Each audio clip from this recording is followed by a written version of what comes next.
Welcome to Elements, Compounds, and Formulas. A substance is a matter that contains a single type of particle. All of its electrically neutral units are composed of exactly the same number and type of atoms bonded in exactly the same manner and geometry.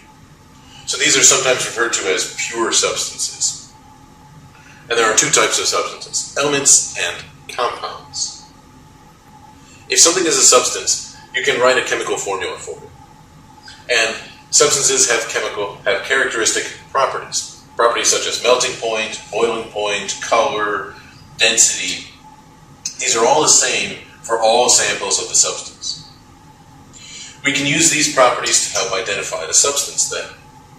A mixture, on the other hand, is a combination of two or more substances, or two or more pure substances. An element is a substance that contains only one type of atom. And each element has an elemental state. This is the state that is the most stable form of the element at room temperature and pressure. And by state here, we mean the chemical formula and the phase, so the solid, liquid, or gas. And for most elements, the elemental state consists of individual atoms, not atoms bonded together. So these elements are called monoatomic elements. For example, all of the noble gases, helium, neon, argon, krypton, xenon, and radon, are monoatomic elements. For a few elements, not very many, but a few, the elemental state consists of more than one atom chemically bonded together. And these elements are called polyatomic elements. And some of the examples include chlorine, oxygen, nitrogen, and sulfur. Note that here, for these guys, they all have two atoms bonded together to form a molecule, and here there are 8 atoms bonded together to form a molecule for sulfur. There are 7 diatomic elements, so these are the ones that have 2 atoms bonded together in their elemental state. Hydrogen, nitrogen, oxygen, fluorine, chlorine, bromine, and iodine. And there are 2 ways that I use to remember these 7 elements. One is with an acronym, Hofbrinkel. So you've got hydrogen, oxygen, fluorine, bromine, iodine, nitrogen, and chlorine. And the other way is by position on the periodic table. So note that hydrogen is all the way over there, and then the other 6 form the shape of a 7 on the periodic table. You've got nitrogen, oxygen, fluorine, chlorine, bromine, iodine. So these 6 plus hydrogen make a 7, so we have 7 diatomic elements. Chemical bonds are forces that hold particles, either atoms or ions, together. Without chemical bonds, atoms would move around independently of one another, and we would only have around 100 or so different substances on Earth. Basically, everything would be an element, and we wouldn't be able to have any combinations of the elements without these chemical bonds. And there are 2 types of chemical bonds. There are covalent bonds and ionic bonds. Covalent bonds involve the sharing of a pair of electrons, so 2 electrons, between 2 atoms. These generally form between 2 nonmetals.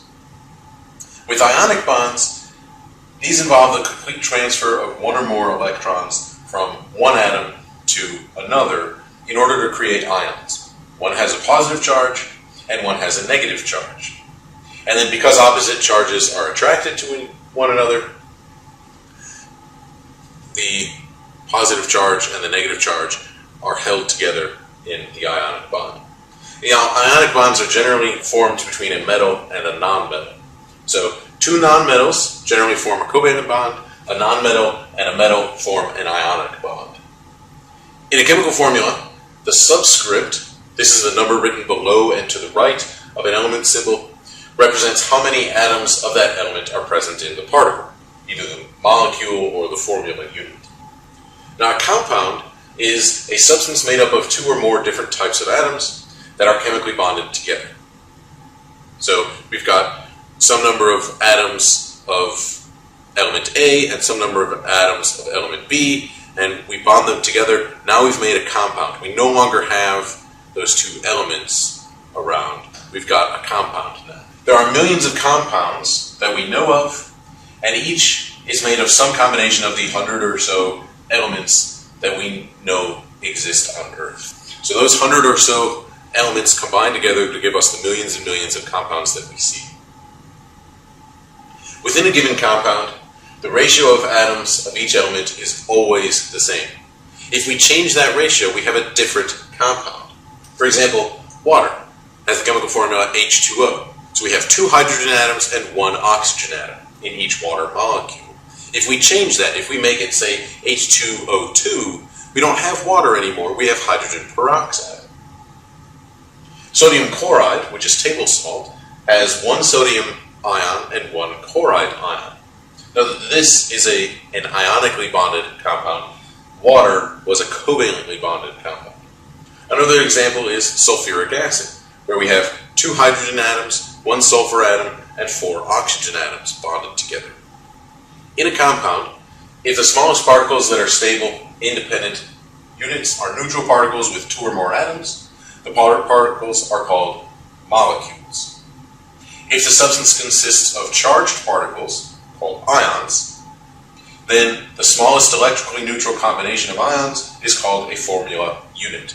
So basically, what we mean here is we have atoms, and those are the individual particles of each element, and then the individual particles of a compound are either molecules, if it's covalently bonded, or formula units if it's ionically bonded. So again, the smallest particles of a covalent compound is a neutrally charged molecule, and covalent compounds are held together by covalent bonds, and we have 3 strengths of covalent bonds. We have single bonds, which is a single covalent bond between the 2 atoms, so we've got 2 electrons shared because 2 electrons are shared in each bond. Then we have a double bond. This is 2 covalent bonds between those same 2 elements, and there, with a double bond, each bond has 2 electrons. So if we have 2 bonds times 2 electrons each, we have 4 electrons being shared. If we increase that to a triple bond, this is now 3 covalent bonds between our 2 atoms. We have 6 electrons being shared, and we can't get any higher than that. We can't share 8 electrons between any 2 atoms. A molecular formula uses element symbols and subscripts to represent the kind and number of atoms covalently bonded together to form a molecule. For example, 1 water molecule is composed of 2 hydrogen atoms and 1 oxygen atom, so we write that H2O. So we've got our element symbols H and O, and we've got the subscript 2 on the hydrogen to indicate that we have 2 hydrogen atoms. There's no subscript after the O. If there's no subscript, then we assume that it's 1. Here we have carbon dioxide. 1 carbon dioxide molecule is composed of 1 carbon atom and 2 oxygen atoms, so we have a chemical formula of CO2. If there is no subscript written after a symbol, the subscript is assumed to be 1. And this is just like in algebra, when we see x plus 7, we really know that it means 1 times x plus 7. So if we see H2O or CO2, after the O or the C, there's nothing written. There's no subscript written, at least, and that means that the subscript really is a 1. You can go ahead and write the 1 if you want, but it's not necessary. It's totally optional. Any number other than 1 is required. In contrast to a molecular formula, a structural formula is used to represent molecules. A structural formula shows each of the atoms in the molecule, how it's bonded, and its position within the molecule. For example, water, the molecular formula is H2O, but the structural formula looks like this. So we actually see the 2 hydrogens. We've got 1 hydrogen atom there, 1 hydrogen atom here. We've got our oxygen atom in the middle, and we see a line there representing a bond, 1 line to each of the hydrogen atoms.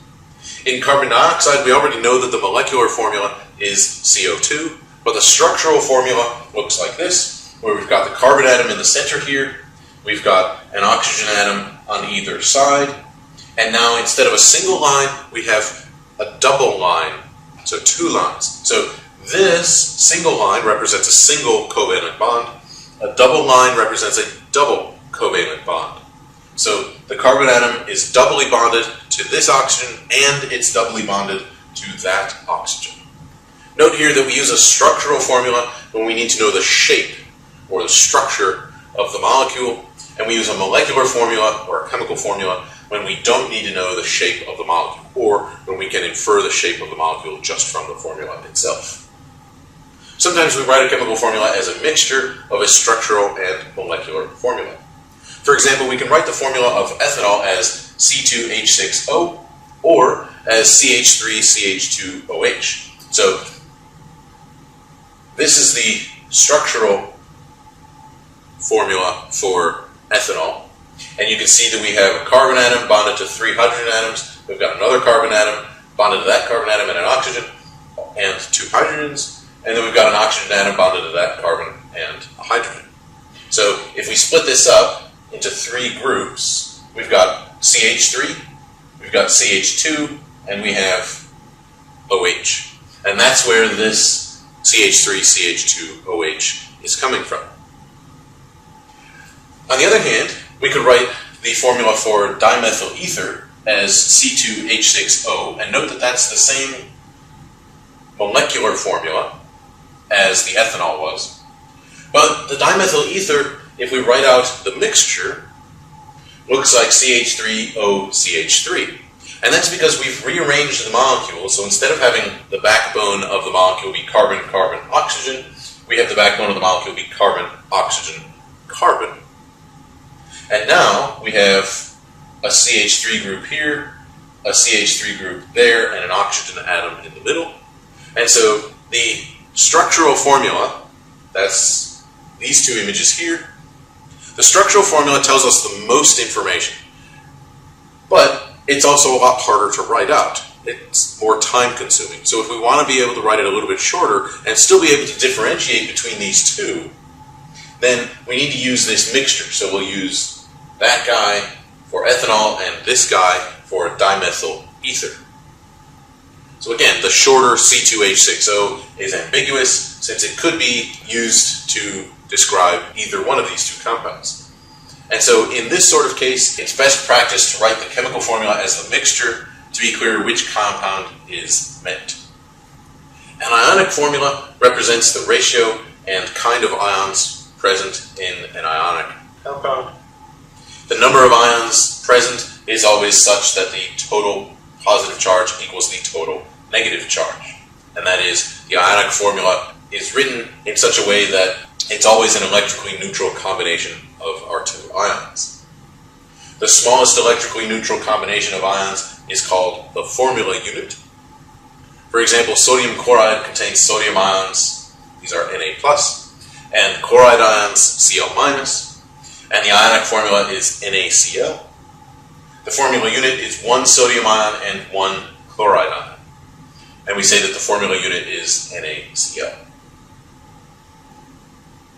Calcium phosphate, on the other hand, contains calcium ions, so Ca2+, calcium 2+, and phosphate ions, PO4 3-. So note in this case that 3- charge applies to the whole group of 1 phosphate atom and 4 oxygen atoms. They all move around together as a group, and the group has a charge of 3-. The ionic formula here is Ca3, open parentheses, PO4, close parentheses, 2. And note that the subscript 2 here applies to everything in parentheses. So both the phosphorus and the O4. So we have 2 phosphorus atoms and 2 groups of 4 oxygen atoms. So 8 oxygen atoms total and 3 calcium atoms. So the formula unit is the 3 calcium ions and 2 phosphate ions. And note that this then means that there are 3 calcium atoms, 2 phosphate atoms, and 8 oxygen atoms in 1 formula unit of calcium phosphate. Copper 2 nitrate contains cupric ions, which are Cu2+, and nitrate ions, which are NO3-. And the ionic formula then is Cu, open parenthesis, NO3, close parenthesis, 2. The formula unit is 1 cupric ion, 1 copper 2+ ion, and 2 nitrate ions. And this means that there is 1 copper atom and 2 nitrogen atoms and 6 oxygen atoms in 1 formula unit. Also note that the 2 in the name here, copper 2 nitrate, indicates that's the charge on the copper. That's the charge on the copper is 2+. So whatever the Roman numeral there is, that's the positive charge on the cation. It does not mean that there are 2 copper atoms in the formula unit. There may be 2 copper atoms, there may not be 2 copper atoms. How many copper atoms there are depends on the charge of that anion. So the number written in Roman numerals indicates the positive charge of the cation, that's the ion to the left. Be sure that you're using the upper and lowercase letters correctly when writing chemical formulas. For example, uppercase C, uppercase S is 1 carbon atom and 1 sulfur atom, while uppercase C, lowercase s is 1 cesium atom. Uppercase C, uppercase O is 1 carbon atom and 1 oxygen atom, whereas uppercase C, lowercase o is 1 cobalt atom. Uppercase N, uppercase O is 1 nitrogen atom and 1 oxygen atom, while uppercase N, lowercase o is 1 nobelium atom. That was elements, compounds, and formulas.